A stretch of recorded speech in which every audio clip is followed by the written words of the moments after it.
Alright guys, well, I haven't done a video in a little while, so I decided that the best video I could be doing right now is a video on the basics of chatterbaits. I fish a chatterbait a lot. I love fishing a chatterbait, and a lot of times the question you hear is chatterbait versus spinnerbait, and in my opinion they go hand in hand. They both fish different types of water in different circumstances. So today we'll cover what a chatterbait even is, if you haven't even seen it or fished one or anything like that. How to rig one is a good place to start. So rod, reel, line, trailers, that's a big one that people forget. I'm talking mainly to the newer fishermen in this video, people who don't fish a lot of techniques or have the monthly subscriptions or whatever to Mystery Tackle Box or stuff like that, and then got a chatterbait and they have no idea what it even is. And then when to throw a chatterbait and how to fish it. So let's get started. Alright, so first things first, what even is a chatterbait? Who makes it? All that sort of stuff. So a chatterbait is pretty much a bladed jig. It's a jig with a blade on it. Let's see if I can't even get this thing out of here. This is, when you buy a chatterbait, that's what it's going to look like. It's pretty much a jig, and then it's got this funky looking blade on the front of it. Now they don't come bent that far. I bent this one. They usually look something about like that. That's basically what a chatterbait is. It's a bladed jig, basically. So what it does in the water is when you tie this on, this blade gets to move side to side. Here, let me scoot a little closer. This blade gets moving side to side, and it gets this whole bait moving. It gets the skirt moving. It gets your trailer on the back swimming really good, and it's got a lot of action and a lot of vibration, and that's key. So this is an elite chatterbait. It's got a 5/0 hook on it. You can buy the OCBs, the original chatterbaits, which got a 4/0 hook on them, and they're very similar like this. I believe this one is a 1/2 ounce. 1/2 ounce or 3/8, depending on how deep you fish, is my preferred. 1/2 ounce is my preferred just because it casts a lot nicer, and then you can slow down and get it pretty far down, and then usually tick the tops of grass and stuff with it. So my favorite chatterbait so far, do I have? No. Is a Z-Man Jackhammer chatterbait. This one's got a Gary Yamamoto Senko on it, and we'll get into that later on in the video. But this one's got a 4/0 hook on it. It tells you the weight on it. It's printed on there. It says 1/2 ounce. Let me pull this Senko down. It's got a double wire keeper. It's an expensive chatterbait, but if you really are serious about chatterbait fishing, it stays down a lot nicer. The skirt material is really nice. It's all hand tied and such. The blades are really good. It's got tons of action. It's got different action, and it's got expensive components on it, and so it's a nice chatterbait. But if you're just getting started, the elites that you can get at Dick's or Cabela's or Bass Pro or whatever, even the Freedoms are pretty good. The Project Z's are all right. What you're looking for basically is a chatterbait that just starts up quick. That's important. It's got to start chattering, and that'll trigger fish to bite. But anyway, moving on. How to rig one. We'll get right into that since I got a Senko right here. Rigging one. There's several different trailers. You could do several different trailers. I know guys who do Double Tail Grubs. I know guys who do the Strike King Rage Menace. And if you don't know what I'm talking about, let's see if I even got any in here. It's Rage Craw.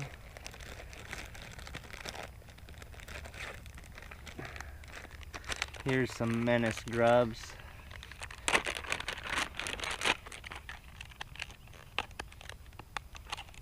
Pretty much a grub, but it's got kick instead of like twirl. These work really good. You can even get the baby Menace, which is a little smaller, and then you just pull those apart and it kicks real hard, like all the rage baits do. You could do double-tailed grub, which is similar to this. Let's see if that's even in here.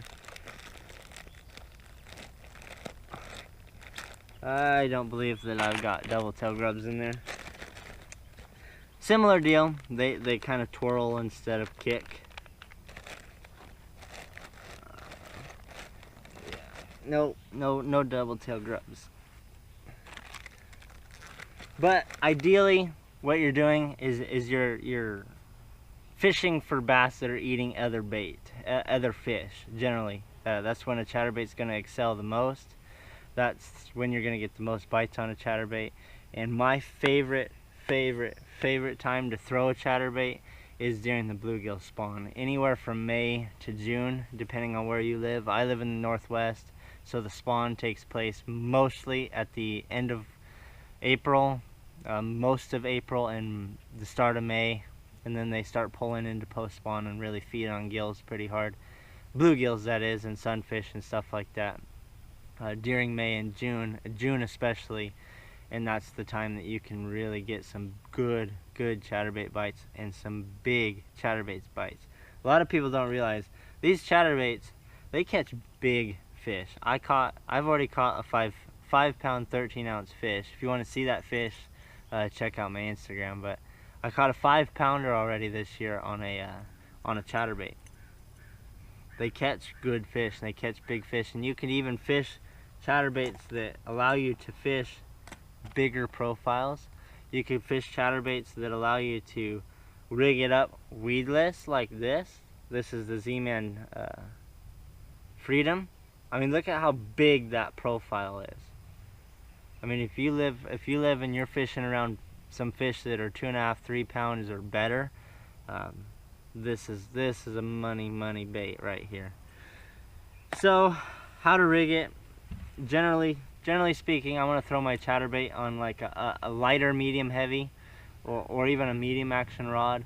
And then if you're fishing around, in my opinion, if you're fishing around either smaller fish or fish that jump a lot, generally you'll know real quick if they'd like to jump a lot or not. You could even go to a moderate action tip to where the rod loads up a little better. But generally speaking, your run-of-the-mill medium heavy rod or medium action rod with anywhere from 14 to 16 pound fluorocarbon is ideal, because they usually get the bait back in their mouth quite a bit if they really are getting on a chatterbait, and their lips will saw back and forth on the line, and you don't want to break them off on a chatterbait, especially a jackhammer where they're 20 bucks a pop. But generally speaking, that's where you can start. Medium heavy, medium action with 14 to 16 pound fluorocarbon. You definitely want to throw fluorocarbon. Fluorocarbon soaks up water. It'll allow the bait to have the most action. It'll get down a little deeper and all those sort of things. Generally speaking, you want to do it on a bait caster. I mean, you can get away with a spinning rod, but you're not going to get the distance. A bait caster will get you there. I did a 6-3-1 Daiwa Tatulus. I believe this is the CT. You can, whatever your reel preference is. If you guys want me to do a video about reels and things you should look for, comment down below and let me know. When I'm fishing, this is when I use this setup when I'm fishing chatterbaits that's got the exposed hook. So if you feed a bait, plastic on there and the hook is still exposed, I'll use those chatterbaits, those kinds of chatterbaits on a softer rod with lighter line. Now, if I'm fishing the Freedom chatterbaits, these ones, don't try and look for this color. I custom made this color. I tied the skirt myself. You can't get this color. It's bluegill was what it was. So anyway, it's weedless. You really got to get a stout rod to drive that hook home. So I fish this on my medium heavy 7'6". It's a pretty stout medium heavy. It's rated for 1.25 ounces. So it's a stout rod. It's got 20-pound fluorocarbon on it. It's got a 200 size Shimano reel Corrado K on it. This is when the water is extremely dirty in April, where most of the places I fish is extremely dirty. So I'll take this bait and I'll cast it up, almost sometimes even up in the junk, and I'll pull it down in, and then I'll just kind of hop it right on the edge of the grass and the vegetation, and they'll come out of that stuff and smash it. What else do we got here? So a pre-spawn scenario. I don't fish chatterbaits a ton during the pre-spawn. They will bite it, but usually that chatter is a little too much vibration for them. Usually a spinnerbait works better that time of year. A post-spawn, honestly, post-spawn is the best time in my opinion. It's when the bluegills start to spawn. That's when you can get on a really good chatterbait bite, and big chatterbait bites at that. And then during the summer, if they're feeding on gills really hard and the water's kind of stained, you can get on a decent chatterbait bite, but they'll pretty much eat anything that time of year. So I think I missed one thing. I think I missed my favorite trailer, so let's get into that. Alright, so if I had to have one chatterbait trailer, let me grab one real quick.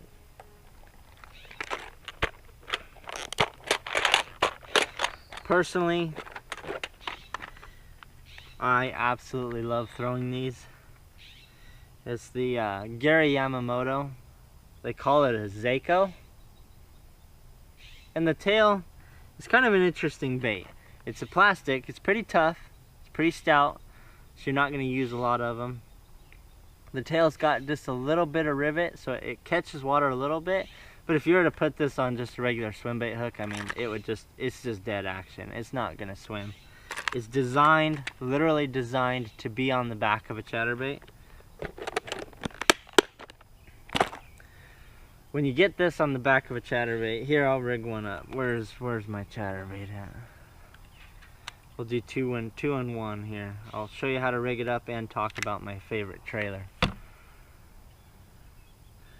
So, when you get this on the back of a chatterbait, and generally speaking, how I like to do this is I'll take my bait, usually any kind of 4-inch swim bait. These are 4-inch, but like I said, purely designed for chatterbaits, and I'll show you why that's important to me. Let me get this on here. So generally how I do it is I'll hold it up about right here. You'll see where that hook point comes out at. I'll set my finger right there. And I'll take my hook and I'll just catch the center of the bait and make a little rip where I can see it. And then I'll take this bait, feed it on there, hold it like this so I can feel the hook go down the center. And then I'll look for my ripped spot and I'll feed the hook right out of that spot. Just like that, and then feed it up on there and get it nice and straight. Just like that. Looks pretty good, doesn't it? So, the advantage to using a bait, plastic that is, that's designed for this bait. Most prey fish that bass feed on have a real tight kick. I mean, if you see bluegill dart off, or shad dart off, it's a real tight shake of the tail and they're gone. It's not a big like bass, slow, methodical tail kick. It's a really fast one. So when you get this on the back of a chatterbait, this blade's going, this bait's going, the skirt's going, and then it gets this tail just kicking ever so slightly. And I caught. This is the bait that I caught that 5-pounder on, with this Senko on it, this color exactly. It works. It's my favorite. It imitates what it's supposed to imitate, bluegills, because I fish it during the post spawn, and that's when the bluegills are spawning usually. And it's a good combination. But I know a lot of people who throw Keitechs. I did it forever. When I first started chatterbait fishing, I threw Keitechs. Keitech swim bait is one of these. You'll see them at Dick's, you'll see them everywhere. I mean, they're the most popular swim bait out there. The problem with the Keitech is, for some odd reason, now these colors don't match, but don't smash me for it. If you rig a Keitech on right side up, like so, for some reason the displacement off that blade is what I'm thinking, and I heard this from another YouTuber, and I'm sure you have too if you've checked their video out. But it's real. I tested it and it's real. So, for some reason the displacement off that blade up front gets this tail, instead of kicking, you know, the same speed as the blade, it'll make this tail kick up and then just slowly back and forth. And I was like, no way. I saw the video, I was like, no way, that's... I've caught fish with a Keitech right side up like that for a long time. I've gotten nice bites, I've gotten nice fish. I don't get it. Until one day I wasn't getting chatterbait bites. To fix this problem, take your Keitech and flip it upside down and feed it onto your bait upside down. This will drop the tail back down. Hopefully the wind's not too bad. It'll drop the tail back down. It might be just a tad low, but it'll kick the same speed as that blade in the front. And that's important. It looks natural, it looks right. Two parts of the fish are moving at the same speeds, so it looks like the same fish. That's the way to solve that if you want to throw Keitechs, but I highly suggest to get into some Senkos. And Z-Man even has something called the razor shads, which I'm gonna end up trying out, and I'll let you know how those go. I'm sure they're very similar, just a real nice tight shake. And of course they're made out of the Elastec, so they'll be similar to the Senkos where they last forever. Alright, so moving on. How to fish a chatterbait. I'll start going over that while I start putting some of this stuff away. So, generally speaking, it'll be similar to a spinnerbait, but not exactly. When you throw a spinnerbait out there, you can get away with just throwing out there and just nice and slow, and you can feel it just shaking your rod, and they'll usually just bite it if you're just nice and slow with it and kind of pop it every once in a great while. I have found with a chatterbait, if you get crazy with it, and what I mean by that is that it's a retrieving bait, so you're going to throw it out there and you're going to start reeling. Excuse me. You're going to throw it out there and you're going to start reeling. And you're going to feel that blade going. I mean, you'll feel it in your rod. And you'll be going. And what I usually do with it is I'll just turn the reel handle real quick and I'll give it a couple shakes. Just shake my rod. And then I'll reel it and go and shake. And reel it and go and shake. And just go back and forth and really get this sucker moving. I mean, what happens is that blade will be going, and then it'll go hard and then it'll stop.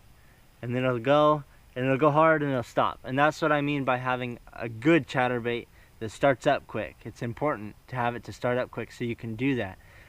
And what I think it's doing is I think it's showing the bass that this fish is in distress. And it's either trying to get away from another bass, because bass are competitive, or it's hurt and it's an easy meal. So generally speaking, I'm moving pretty slow with my 6-3 to 1, and even a 7 to 1 you can move even slower. And then just pump your reel and then shake your rod. And what I mean by shake your rod, play with it when you're out there fishing. Throw it out in the water, reel it up to you, and shake your rod tip. And you want, generally speaking, the way I do it, this is all my perspective, so I mean, tune it up for whatever your fish want, but this is what I do. I like it when it's shaking like this, and then it kind of hops up and then drops. And then hops up and then drops. They seem to really respond to that incredibly well. It's weird, I don't know why, but it works. So, again, throw it out there, nice big long cast, you start reeling, you get it down to where you think the fish are, and then you pump your reel handle and shake your rod to get it to jump up and drop and jump up and drop. And I don't start reeling right away. So I'll go like this and I'll stop just for a sec, shake my rod, and then start up again. And if it's not chattering when I start up again, shake your rod again. And if it doesn't chatter, set the hook, because there's a fish on there. As you can tell, I'm very passionate about chatterbait fishing, because it catches big ones. and it catches them in the grass, which is huge. There's not a lot of baits you can fish in the grass really well like you can some of these freedom chatterbaits. I believe that's it. I believe that's it for this video. If I missed anything, or if you got any other questions, just comment down below. I should start uploading soon. Start uploading more. I just did a trip with Dad. My dad came down and we fished whopper ploppers at the reservoir, and that was incredible. That was really fun. So I hope you enjoy that video when it's uploaded. And if you haven't yet, check out Bassin Northwest. That's what the NW stands for in my name, if you don't already know that. On Instagram, it's Bassin_NW. Got a little over 500 followers now, so I really appreciate it. I appreciate all the subscriptions. You guys are the best.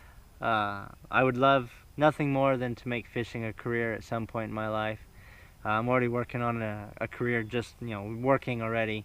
So if I could switch that over and put all my energy into bass fishing, that'd be incredible. Hope you guys enjoyed the video. I think I covered everything. See you next time. Catch some fish this weekend. Alright, well, that happened so fast I completely missed it. But we're fishing. Oh! We're out at the reservoir and we're fishing whopper ploppers. And I caught myself a 3. Let me get it on here. Yeah, it's just about 2.5, 3 pounds. I mean, we can weigh it, but it's been out of the water too long getting